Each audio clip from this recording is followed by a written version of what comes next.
Orang yang selesai hibernasinya atau selesai dengan healingnya, itu ketika kembali kepada aktivitasnya semula akan merasakan hal yang serupa, yakni kebingungan, tidak tenang, dan tidak merasa menikmati kehidupan.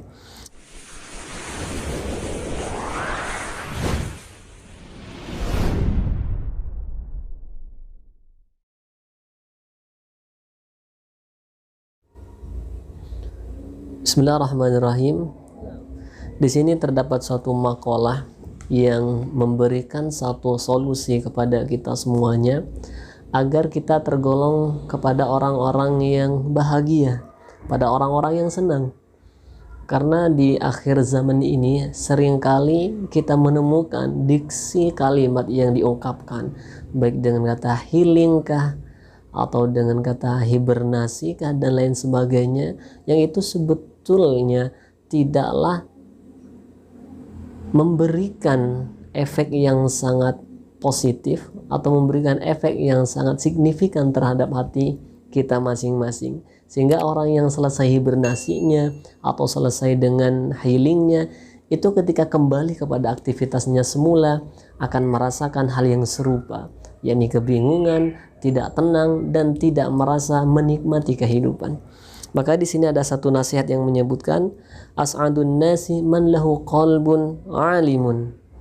Paling senangnya, paling bahagianya manusia itu adalah ia yang memiliki hati yang alim, hati yang mengetahui bi anallaha ta'ala ma'ahu fi ayyi mawdi'in kana. Maksudnya bagaimana?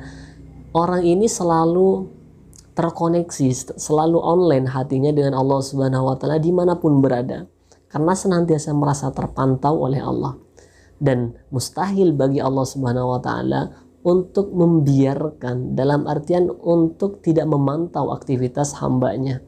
Maka dari itu di sini menyampaikan hamba yang senantiasa bahagia adalah hamba yang hatinya selalu online dengan Allah Subhanahu wa taala dimanapun berada.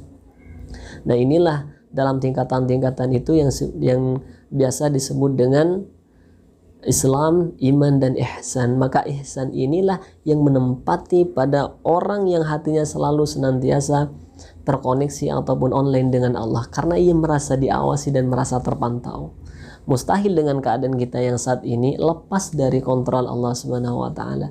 Maka kita jangan pernah bersedih karena Allah senantiasa memberikan solusi terhadap problem kehidupan yang kita jalani. Itu yang pertama. Orang yang paling bahagia, yang paling senang adalah orang yang hatinya selalu online dengan Allah Subhanahu wa taala. Ini poin yang pertama. Yang kedua adalah wabadanun sabirun ala ta'ati wal marari. Yaitu adalah tubuh yang kita miliki atau jasad yang kita miliki ini, dalam arti di duniawi ya. Karena nanti jasad ini atau tubuh ini akan kembali kepada asalnya, yaitu tanah. Sedangkan milik kita sendiri adalah amal, entah itu amal baikkah atau amal burukkah, itu yang nanti menjadi pertanggungjawaban kita semuanya. Namun di sini disampaikan poin yang kedua, bagi orang-orang yang ingin hatinya atau ingin senantiasa menjadi manusia yang baik, manusia yang bahagia dan senang, maka disampaikan adalah harus sabar dalam menjalani aktivitas ibadah. Baik itu ibadah dalam arti menjalankan ketaatan kepada Allah Subhanahu wa taala ataupun menjauhi larangan-larangan yang itu pahit barangkali bagi kita. Nah, karena banyak sekali ungkapan-ungkapan yang menyatakan ibadah itu kenapa memberikan kepada si pelakunya itu merasa keberatan. Nah, ini hatinya yang ada masalah.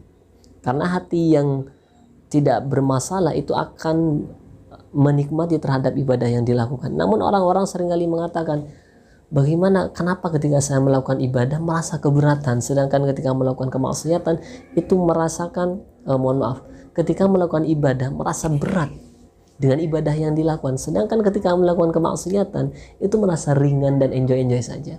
Maka di sini ada yang keliru dengan hati yang dimilikinya, ataupun juga bermasalah dengan keimanan yang sedang dihadapi saat ini. Barangkali imannya masih levelnya sedemikian, dan jangan pernah berhenti, karena iman itu adalah yazidu bil ta'ah dan yanqusu bil ma'siyah. Jadi keimanan itu akan meningkat dengan ketaatan-ketaatan yang dilakukan, pun keimanan itu akan menurun dengan kemaksiatan yang dilakukan.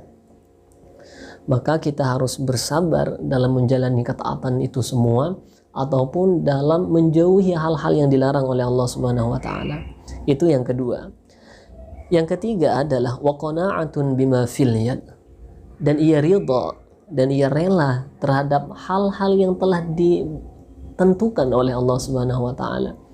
Dia ridha terhadap takdir yang telah Allah gariskan. Apapun yang terjadi, apapun yang didapatkan, itu semuanya bersumber dari Allah Subhanahu wa taala.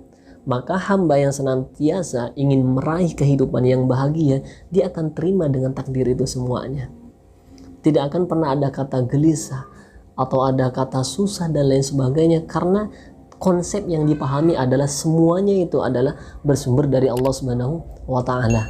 Kendati pun nanti secara adab, ketika orang melakukan maksiat, maka tidak boleh mengklaim bahwa itu atas dasar keinginan Allah Subhanahu wa taala, melainkan ini adalah atas sangkut pautnya dengan setan. Tapi secara hakikat, semua yang kita lakukan itu tidaklah lepas dari takdir Allah Subhanahu wa taala. Inilah barangkali yang akan menjadi motivasi bagi kita agar kita menjadi manusia yang senantiasa mendapati kebahagiaan, baik di dunianya, terlebih baik di akhiratnya. Fid dunya hasanah wa fil akhirati hasanah wa qina adzabannar. Inilah barangkali yang bisa disampaikan untuk hikmah ataupun solusi dalam menghadapi hati yang gelisah, dalam menghadapi problem kehidupan yang tidak tenang.